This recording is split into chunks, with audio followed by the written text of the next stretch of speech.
Саламатсыздарбы, кабарлардын күндүзгү чыгарылышы түз эфирде мен Альбина Жолоева. Жаза аткаруу мамлекеттик кызматы балдарга карата кылмыш жасаган жарандарды мөөнөтү толук аяктаганча абакта кармоону сунуштап жатат. Мекеме айрым мыйзам актыларына толуктоо киргизүү жөнүндө мыйзам долбоорун коомдук талкууга алып чыкты.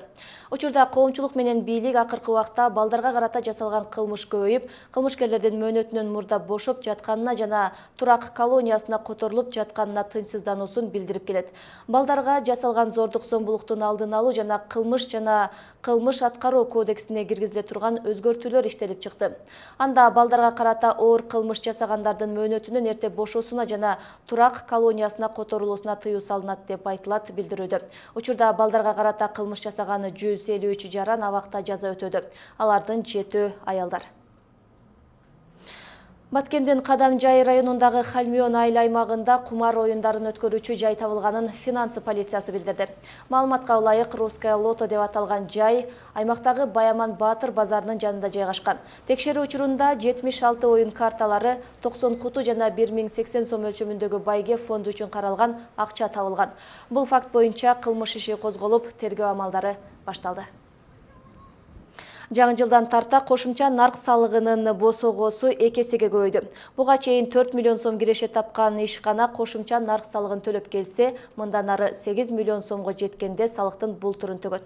Салык тармагындагы бул өзгөрүү ишкерликти колдоо жана аларга ыңгайлуу шарт түзүү максатында жүзөгө ашырылууда. Жаңычылдык чын эле орто жана чакан бизнести өнүктүрүүдө натыйжасын берип жатабы?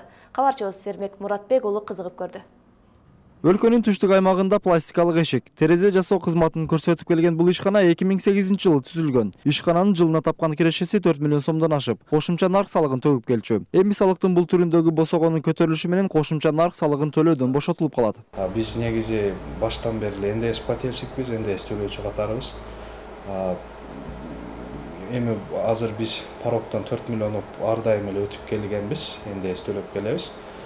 Бул жылы 2016 жылы ошого жетсек, 8 миллиондон өтсөк, дагы деле төлөй беребиз. Эгерде жетпей кала турган болсо, кандай НДСтен бошотулабыз, ошондо эмесин көрөбүз. Кошумча нарк салык босогосунун жогорулашы орто жана чакан бизнеске ыңгайлуу шарт түзүү, ошондой эле сомдун кунунун түшүп баратканына байланыштуу жүргүзүлгөн. Буга чейин кошумча нарк салыгынын босогосу 4 миллион сом болсо, эми 8 миллион сомду түзөт. Анын себептери көп. Бул бирден бир себептери бул валютная девальвация, биздин улуттук валютабыз сомдун дүйнөлүк аренадагы жанагы башка валюталардын деңгээлине караганда ылдыйлап кетиши. Экинчиси бул орто жана чакан ишкердиктин жана салык төлөөчүлөргө дагы кошумча шарт түзүү.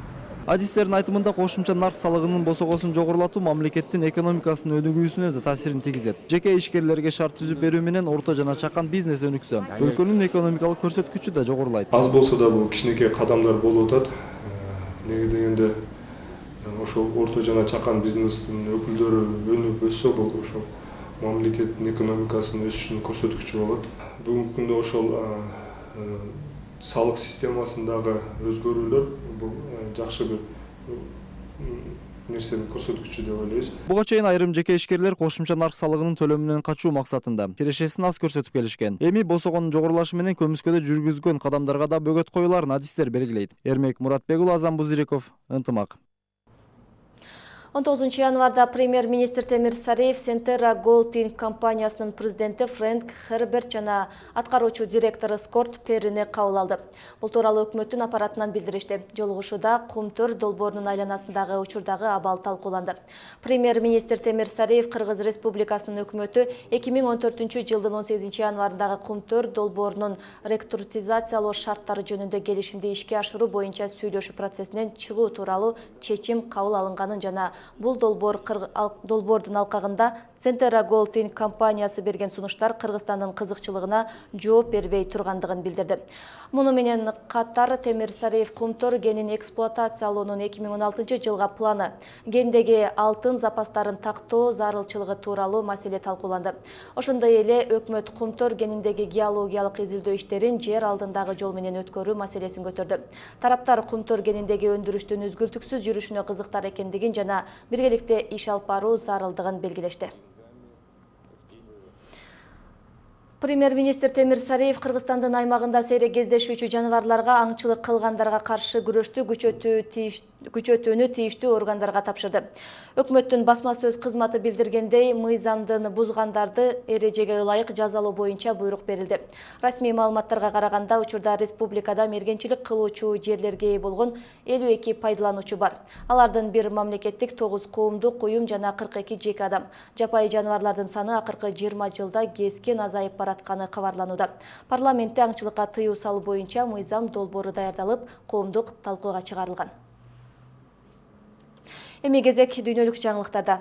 Акыркы кездерде климаттын кескин өзгөрүп кетүүсү өлкөлөргө түрдүү таасирлерин тийгизе баштады. Айрым өлкөлөрдө күндүн ысыгынан кыш мезгилинде бак-дарактар гүл ачса, кээ бир жерлерде өсүмдүктөрдү өстүрүү шарты бузулуп жатат. Ага мисал Борбордук Америкадагы кофе өстүрүп экспорттоо менен алектенген фермерлер аймакта акыркы жылдары климатка байланыштуу кофе өстүрүү мүмкүн болбой калганын айтышат. Кененирээк кезектеги материал. Климат өзгөрүп, Борбордук Америкада күндүн температурасы күн санап жогорулоодо. Аба ырайынын өзгөрүүсү мындагы кофе өстүрүүчү фермерлерге кыйын кырдаал жаратып жатат. Айрым жерлерде кофе өстүрүү мүмкүн болбой калды. Ага байланыштуу көпчүлүк фермерлер кофени шоколад дарагына алмаштырууга өтүшкөн. Климаттын өзгөрүүсүнөн кофе өстүрүү мүмкүн болбой калды. Ошондуктан какао өстүрүүгө өттүк. Учурдагы рынокто суроо талап жогору болгондуктан жакшы баалар коюлган. Фермерлердин айтуусунда какао өстүрүү кофеге караганда 3 эсе оңой жана арзан.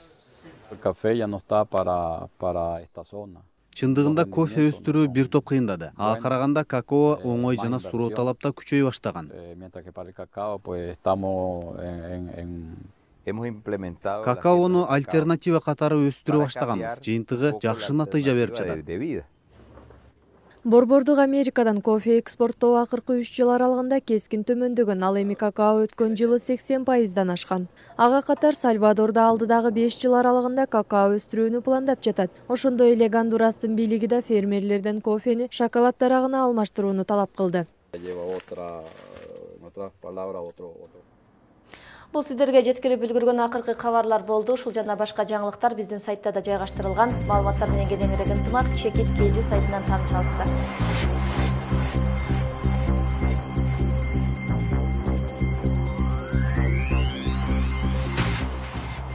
Мен болсо сиздер менен коштошом. Саламатта туруңуздар.